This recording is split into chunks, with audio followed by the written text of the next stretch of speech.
Hey everyone, you ever get that weird feeling like your favorite brands are, I don't know, reading your mind? It's like they know what you want, maybe even before you know what you want. Well, today, we're going to dig into exactly how that happens. We're talking about AI-powered personalization. So let's pull back the curtain and see what's really going on. I mean, really think about it for a second. How does Netflix always seem to have that perfect movie ready to go? Or how does Spotify just know the exact vibe you're going for with a playlist? It feels like magic, right? Well, it's not magic, but it's some seriously sophisticated tech at work. So, at its core, this whole thing isn't really about some spooky mind-reading trick.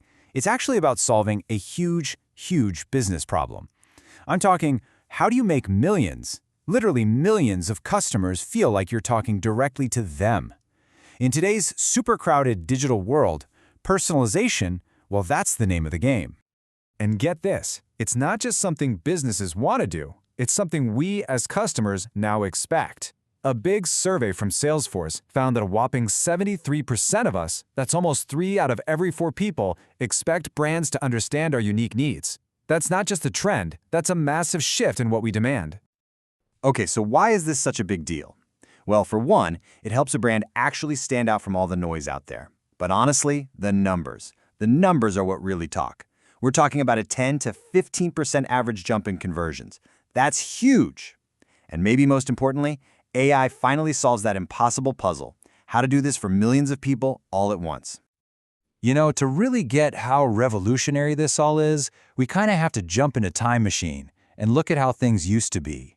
Let's call it the old manual way. And trust me, it was well-meaning for sure, but pretty clumsy. So back in the day, personalization was super basic. We're talking just your age or your city. It was all based on these really stiff if this, then that rules.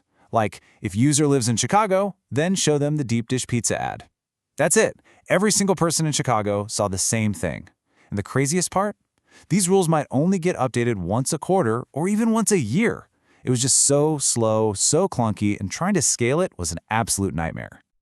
So, how did we leapfrog from that clunky system to the super smart, hyper-relevant world we're in now? The answer is an incredible AI toolkit. And I want you to think of it like an elite specialist team where each member has a totally unique superpower to solve this impossible task. All right, first up on our team, we've got machine learning, or ML for short. This is the team's detective, the ultimate pattern spotter. Its whole job is to dive into these massive mountains of data, every click, every view, every purchase, and find these hidden connections and patterns that, honestly, no human brain could ever spot on its own. And what's so cool about ML is that it doesn't just care about who you are, like your age. It cares about what you do. It's all about your behavior. It analyzes what you click on, finds other people who act just like you, that's called lookalike modeling, and crucially, it's learning and adapting in real time. This is the absolute core of what makes Netflix's recommendation engine tick. It's constantly evolving with every single show you watch. Okay, next up on the team, we have the language expert, the translator. Natural language processing, or NLP. This is the tech that lets machines actually understand human language. And I don't just mean the words themselves. I'm talking about the tone, the feeling, the sentiment behind them.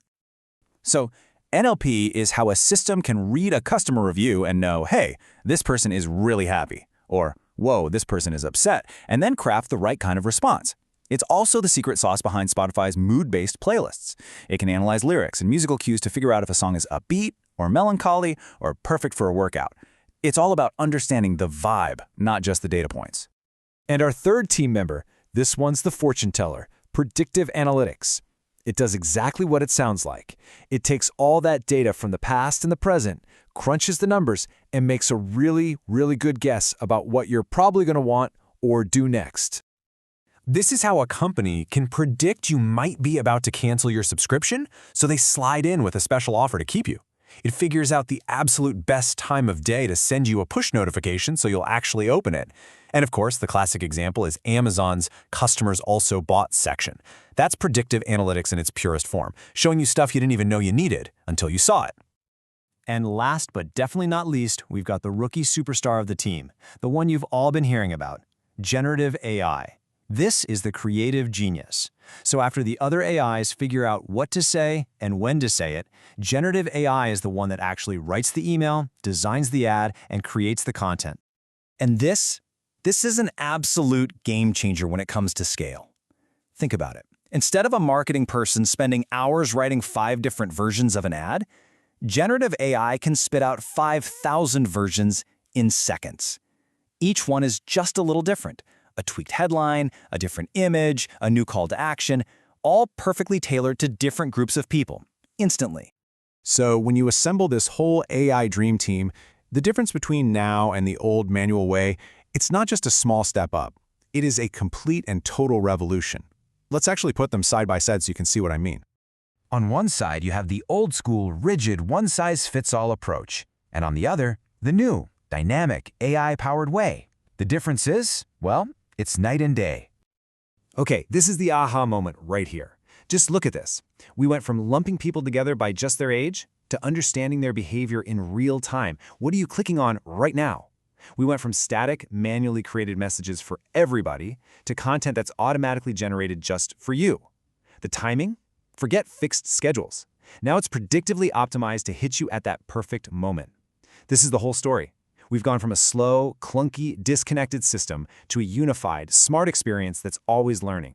It's basically the difference between a brand shouting at a huge crowd with a megaphone and that same brand pulling you aside for a personal, one-on-one chat. Okay, so this AI-powered world sounds amazing, right? Almost too good to be true. And yeah, it's incredibly powerful, but it's not perfect. So it's time for a quick reality check. I mean, that's the obvious question, isn't it? If this tech is so powerful, so efficient, what's the catch? Why isn't every single ad, every single email, every single recommendation we get absolutely perfect? Well, there's always a catch. Here's the fine print. Number 1, AI is hungry for data. And if the data is bad, the personalization is bad. Garbage in, garbage out. Number 2, there are huge privacy questions here. How is all this data being collected? How is it being used? Then there's the creepy factor. If it gets too automated, it can just feel off, inauthentic. And finally, this stuff isn't cheap. It takes a big investment in tech and a really skilled team to make it all work. And that really brings us to what might be the most important point of this whole conversation. There's this quote from the source material that just nails it. The future here isn't about AI replacing human creativity, it's about augmenting it. It's about giving human creators and marketers superpowers, letting them use their intuition while AI handles the insane scale of processing and adapting. So I'll just leave you with this to think about. This technology, it's only going to get better and better at knowing us. The real question for all of us, on both sides of the screen, is how do we make sure it helps us without making us feel less human? How do we keep that authentic human touch in a world of perfect predictions? It's a big question and one we'll all be answering together. Thanks so much for diving in with me today.